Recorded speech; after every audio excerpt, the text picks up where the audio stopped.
কল্যাণীতে চালু হতে চলেছে গ্রিনফিল্ড এয়ারপোর্ট। কি এই গ্রিনফিল্ড বিমানবন্দর? ভারতের প্রথম বেসরকারি গ্রিনফিল্ড বিমানবন্দর তৈরি হয়েছিল বাংলাতে। দুর্গাপুরের কাছে অন্ডালে কাজী নজরুল ইসলাম বিমানবন্দর হলো ভারতের প্রথম বেসরকারি গ্রিনফিল্ড বিমানবন্দর। গ্রিনফিল্ড বিমানবন্দরের সুবিধা হলো যেহেতু আগে থেকে কোনো পরিকাঠামো নেই, ফলে বর্তমান সময়ে চাহিদা উন্নত যাত্রী পরিষেবা এবং পরিবেশ বান্ধব নকশা মাথায় রেখে তৈরি করা যায়। গ্রিনফিল্ড বিমানবন্দর সোমবার রাজ্য বাজেট পেশের সময় এই গ্রিনফিল্ড বিমানবন্দরের উল্লেখ করেছিলেন অর্থমন্ত্রী স্বপন দাশগুপ্ত। নদিয়ার কল্যাণীর কাছে নতুন বিমানবন্দরের কথা বলেছিলেন। তারপর থেকে এই নিয়ে আলোচনা শুরু হয়েছে। কি এই গ্রিনফিল্ড বিমানবন্দর? অন্যান্য বিমানবন্দর থেকে এই ধরনের বিমানবন্দরের পার্থক্য কোথায়?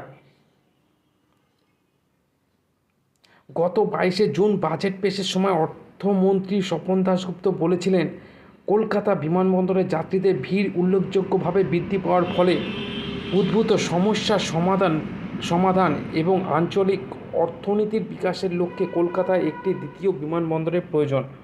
এরপরেই তিনি জানান, সরকার কল্যাণীর কাছে নতুন একটি গ্রিনফিল্ড বিমানবন্দর স্থাপনের জন্য 1000 থেকে 1500 একর জমি শনাক্ত করবে।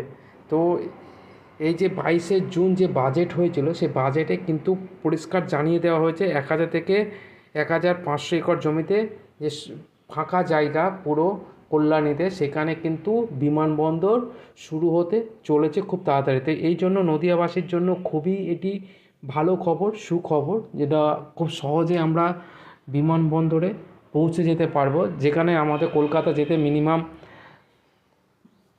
3 ঘন্টা লেগে যেত। সেই ক্ষেত্রে আমাদের কল্যাণীতে হলে একদম নদিয়াবাসীর জন্য অত্যন্ত সুখবর বলবো। কারণ আমরা কলকাতায় দমদম এয়ারপোর্টে যেতে হলে মিনিমাম আমাদের 1 ঘন্টা 2 ঘন্টা হাতে রেখে তারপর বার হতে হতো, কারণ রাস্তায় বলা যায় না কি হয়। তো সেই ক্ষেত্রে কল্যাণীতে হলে কিন্তু মানুষের অনেক সুবিধা হবে, সহজে কিন্তু তারা পৌঁছে যাবে। এই ছিল আজকের ভিডিওর মূল আপডেট। তো অবশ্যই ভালো লাগলে আরও নতুন আপডেট পেতে চ্যানেলটিকে সাবস্ক্রাইব করে রাখবেন। অসংখ্য ধন্যবাদ ভিডিওটি দেখার জন্য। ভালো থাকবেন, সুস্থ থাকবেন।